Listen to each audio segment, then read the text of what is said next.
Good morning everyone.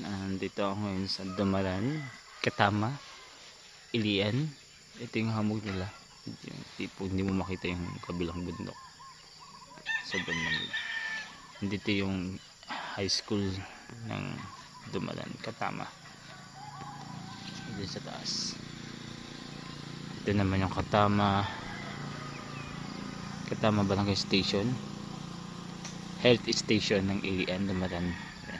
Ito Ilian naman. And then yung nakikita nyo doon sa dulo na yun na medyo malabo-labo, yun yung hamog fog. Yan, ganyan ang hamog kasi minsan nakakasipon siya. Yun yung tipong hindi mo makita yung ano, yung mga kulay itim na yan,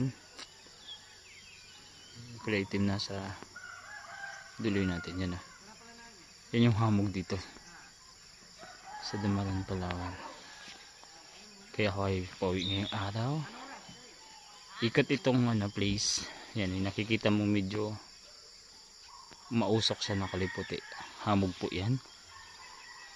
Kaya yan po siya. Yan, gabing lamig dito. Oo. And then napakaganda ng tanawin ng Damaran. Kasama ko pala si Arlie Tabi. Al! Yan, pauwi ako ngayong araw. Yan. Yung hamog pala nakakasipon siya kasi nga maliliit siya na tubig na ambon.